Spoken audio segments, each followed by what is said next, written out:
257 quilómetros, 7 dias no deserto do Saara. E calor, muito calor. Um desafio que me foi lançado por um colega ao falar das suas aventuras nas nossas montanhas e que me disse assim: Maratona das Areias, tu não consegues. E eu olhei-lhe bem nos olhos e disse assim: eu vou fazer. E assim começou a minha aventura, no início de 2012, numa altura que eu nunca tinha corrido, a não ser para fugir de algum cão que viesse atrás de mim. Comecei a percorrer as nossas serras, a aumentar as distâncias para me preparar. E foram 4 anos de sonho, 1 ano e meio de preparação intensiva para este desafio, que me levou à partida no dia 10 de abril, juntamente com mais 1.108 participantes, dos quais 973 chegaram ao final. Foi uma semana, uma prova em autossuficiência. O que é que isto significa? Que nas minhas costas ia roupa, não era muito mais do que a do corpo, comida, à base de comida de expedição, muito saborosa, portanto, talvez assim ao nível da refeição que tivemos ontem, não é? Alguns frutos secos e mais nada. A organização dava-nos água, apoio médico, e levávamos também a nossa cama, muito confortável, um saco-cama para dormir no colchão agradável e ergonómico que é o chão com pedras do deserto. E tudo, neste momento, alinho na primeira etapa. A saída da primeira prova é dada ao som da música dos AC/DC, Highway to Hell, bem a propósito. Para começar uma semana a caminhar várias horas, muitas horas a cada dia, num calor abrasador. Mas quando se começa uma coisa que se preparou durante tanto tempo, apenas temos entusiasmo, a energia é imensa. E durante aqueles primeiros 2 quilómetros, toda a gente corre que nem louco, como se fosse para abrir as prendas do Pai Natal quando éramos miúdos. Ao fim de 2 quilómetros, com 11 quilos nestas costas, eu já não conseguia correr mais. Ainda faltavam 255. Como é que isto ia ser? Bom, os 12 quilómetros seguintes são feitos a atravessar as lindíssimas dunas de Merzouga, acompanhados de uma simpática tempestade de areia que nos empurrava quase pela duna abaixo. É certo é que, ao chegar ao primeiro posto de controle, já se via na cara assustada de várias pessoas. Mas o que é isto? O interessante é chegar ao final do dia e receber as mensagens que a família e os amigos nos iam enviando. Isto porque, mesmo que se leve telemóvel, não há rede. Portanto, não há forma de comunicar com a família, a menos que se queira ir para uma fila interminável de e-mails, que não foi propriamente a minha opção. Então é muito interessante perceber que 2 ou 3 simples palavras, até de uma pessoa que nós não conhecemos, alguém que nos acompanha no Facebook, ou alguém que é amigo de alguém, nos manda e nós lemos numa simples folha A4 o valor que aquilo tem, a intensidade que é para nós sentir aquelas palavras, aquele carinho, aquele acompanhamento. De facto, apesar de parecer que estamos sós, estamos sempre bem acompanhados. Ao fim deste dia, já havia muita gente cansada e com bolhas de água nos pés. Os meus ainda estavam bons, por isso eu pensei, isto até nem vai ser mal. Até começar o segundo dia. O segundo dia foi o dia do desespero. Apesar de eu estar ali a sorrir, eu acho que aquilo foi mesmo só para a fotografia. E o que é que aconteceu? Começaram as bolhas nos pés. Não era uma nem 2. Eram 7 neste e 8 neste. Algumas das senhoras aqui já foram mães? Então vocês vão perceber o que eu estou a dizer. A dor era como se estivesse a ter um filho. Não 1, mas 2. 1 por cada pé. E os pés não são feitos para ter filhos. Então é interessante que chega-me assim um pensamento. Bom, mas eu não tenho que sofrer isto. Eu paguei a minha inscrição. Não devo nada a ninguém. Quem gosta de mim vai continuar a gostar. Quem não gosta, que se lixe. Eu posso desistir. Posso chegar ao próximo posto e desistir. Só que no momento em que este pensamento se concretiza aqui dentro de mim, começa uma dor muito maior. A dor da minha alma. E eu percebi naquele momento que, se eu não vou até ao fim, se eu não me esforço o máximo que posso, a minha alma vai doer. Não esta semana, não hoje, mas se calhar o resto da minha vida. E essa dor eu não estou disposta a passar. O corpo vai doer, sim. Vai doer hoje, vai doer esta semana, vai doer se calhar durante as próximas 3 semanas, enquanto eu recupero. Mas a minha alma, eu não estou disposta àquela dor. Então é interessante que automaticamente as dores dos pés desaparecem. E é interessante como o nosso cérebro consegue de facto relativizar e definir automaticamente quais é que são as prioridades. Já não é prioritário alertar-me para a dor do pé, é prioritário que ela desapareça para eu fugir da dor da alma. Mas isto obrigou-me a algum trabalho de gestão. Isto porque nesta prova nós temos que gerir o alimento, a água, todos os recursos que temos, acompanhar todos os nossos sinais fisiológicos. E isto fez-me com que, para o 3º dia, eu criasse uma estratégia, uma sequência que eu repetia a cada quilómetro destes 37 que percorri nesse dia. Então era assim, os primeiros 200 metros de cada quilómetro fazia um check-up físico.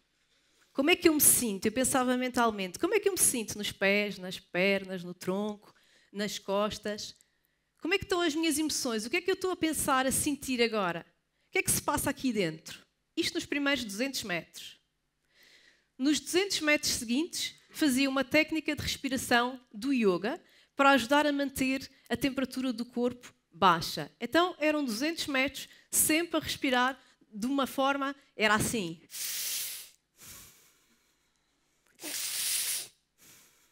É assim um bocado esquisito, mas pronto, quem faz uma coisa destas também não se importa muito com o que isto parece, não é? Então 200 metros a respirar desta forma. Os 100 metros seguintes eram os mais agradáveis, porque eram os 100 metros de turismo. Então nesse momento eu fazia de conta que estava a passear por Marrocos, fazia umas selfies, gravava uns vídeos, falava com o companheiro do lado, 100 metros, porque não andava para mais. Os 500 metros seguintes arranjei um mantra, um som repetitivo que fizesse com que o meu pensamento estivesse só naquele som, não pensasse em mais nada. Podia ser algo do género, chiqui-pum, chiqui-pá, chiqui-pum, chiqui-pá, desde que fosse sempre repetitivo e a minha mente não divagasse para outras coisas. Isso ajudou-me a conseguir gerir os recursos, a conseguir manter o foco no querer chegar ao fim de cada posto de controle, ao fim de cada etapa. E assim, cheguei a sentir-me muito melhor no final do 3º dia do que no final do 1º. E chegou o grande desafio, o dia longo, a prova de 84 km, para a qual tínhamos 36 horas ou 34 para terminar. E para mim era um grande desafio, porque a maior distância até então que eu tinha percorrido eram 43 km. Eu não só ia percorrer uma distância muito maior, como já tinha cerca de 120 nas costas. Vamos ver como é que isto corre. E a estratégia aqui foi, eu tinha que arranjar forma de chegar rapidamente aos primeiros postos de controle, porque o tempo era mais apertado. Então, arranjei um par de pernas que tivesse um ritmo suficientemente rápido e suficientemente lento, porque eu não conseguia correr nesta altura, que me levasse rapidamente ao primeiro posto. Assim foi. Colei-me às costas de uma senhora britânica que me levou em cerca de 1 hora ao final do primeiro posto. Aí separo-me dela, não a vejo mais e continuo. Então, ao longo desta manhã, devia sair cerca de meio-dia, quando o sol estava mais alto, estava entre a 2ª e a 3ª etapa, a atravessar um deserto tão plano, eu acho que mais plano do que este palco. Era um lago seco e via-se bem lá ao fundo, o próximo posto de controle. Só que aquilo parecia um filme de terror, em que a pessoa anda e não sai do mesmo sítio. E anda e não sai do mesmo sítio. Então isto começa a gerar aqui uma certa loucura, uma certa alucinação. E a dada altura eu vejo, ao meu lado, estes 2 seres feios, monstruosos. Um deste lado, um deste lado. Quem eram estas criaturas? Eram os meus medos. Os meus medos tomaram vida. E eu via-os aqui exatamente ao meu lado. Por um lado, o medo de falhar, o medo de não chegar ao fim. Eu já tinha passado por isso no passado e não estava disposta a passar por essa dor outra vez. Mas deste lado, tinha o medo da saúde. Sim, eu queria chegar ao fim, mas queria chegar ao fim bem. Não era chegar ao fim numa maca ou ter que levar soro. Eu queria chegar bem fisicamente, chegar a casa pelo meu próprio pé. Então foi interessante eu perceber que não, estas duas criaturas, elas podem ajudar-me. Este vai ajudar-me a avançar e este vai ajudar-me a ter atenção ao que eu estou a fazer. Então dei as mãos aos medos e atravessámos o deserto. Um pouco mais à frente depois desse lago, e por volta do quilómetro 30, numa das poucas sombras que apareciam, isto porque os arbustos do deserto têm todos esta altura, portanto, mesmo que a gente se deite no chão, não há forma de conseguirmos encontrar uma sombra agradável. Aqui havia umas rochas. E nestas rochas tínhamos alguns participantes a descansar. E um deles a ser assistido, uma senhora a ser assistida quando eu me aproximo. Estava com a equipa médica, estava a ser ligada à soro, estavam-lhe a cortar a roupa e a molhá-la com garrafas de água. Ela estava a ter um choque de calor. As coisas que acontecem a vários participantes nesta prova se não têm cuidado com a sua hidratação, com a gestão dos seus sinais fisiológicos. E sabem quem era esta senhora? Pois, era a mesma senhora que de manhã me levou até o primeiro posto. Então foi muito interessante, porque esta senhora, que eu nem me recordo o nome, nem o número dela, ela mostrou-me em vida, mostrou-me num ser humano estes dois medos que atravessaram comigo aquele lado. De manhã ela deu-me velocidade para chegar rápido, para não falhar. Mas naquele momento ela mostrou-me, olha, se tu não tens cuidado, se tu não observas o que o teu corpo te diz, tu vais acabar assim. Então foi um momento de reflexão interessante. De facto, é fundamental que nós, em todos os desafios, todos os desertos que a vida nos traz, que haja sempre este equilíbrio. Olhar para um lado, olhar para o outro e avançar no meio desta fina corda. Bom, estamos no quilómetro 30, o dia continua, a noite cai e o cansaço começa a acumular. Dá meia-noite. À meia-noite, eu chego ao quilómetro 55. Posto de controle 5. Um céu estrelado lindo de morrer. Eu sentei-me assim e disse, pronto, vida, obrigada, foste boa. É neste céu lindo de morrer que eu vou ficar. Estou grata. E assim fiquei 1 hora sem me conseguir mexer. Ao fim desta hora disse, bom, parece que não foi desta, vou ter que fazer isto até ao fim, não é? Caramba! Então lá me levantei a muito custo e estes últimos 30 quilómetros foram feitos a passo de caracol. Cada posto de controle estava a 10 quilómetros e eu demorei cerca de 3 horas a fazer cada distância de 10 quilómetros. Eu penso que até o meu filho mais novo, na altura com 5 anos, teria feito aquilo mais depressa do que eu. Então é interessante que estou eu à meia da noite, mais uma vez num sítio plano, mas desta vez cheio de pedrinhas. Com tantas pedrinhas que mesmo que fossem pontinhas de bailarina eu não conseguia não acertar numa pedra. A sensação é como que alguém que nos está a enfiar canivetes pelos pés, mas não é um nem dois, é tipo assim um monte, um conjunto de canivetes que dilaceram completamente os pés.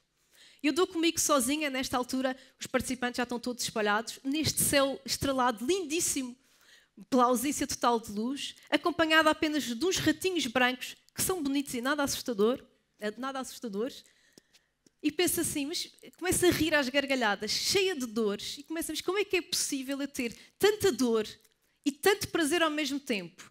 E não era nenhum ritual sadomasoquista, atenção, era mesmo a dor e o prazer. E assim foi. Fui avançando até chegar à linha de chegada deste dia longo.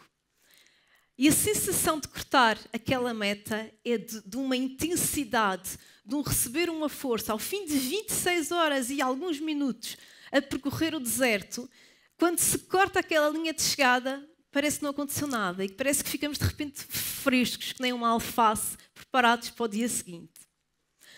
E este dia seguinte foi o dia da prova da maratona dos 42 quilómetros, em que eu chamei de conquista. Conquista porque, depois de se fazer 84, 42 é um passeio no parque, vou ali e já venho. E, portanto, consegui passar muito bem este dia e é interessante perceber a nossa capacidade de adaptação. Apesar de todo o esforço, apesar de todos os quilómetros que já tenho em cima, apesar de dormir no chão, de comer esta comida, de tomar banho com meio litro de água, e é possível tomar banho com meio litro de água, e ficarmos QB de limpinhos, QB.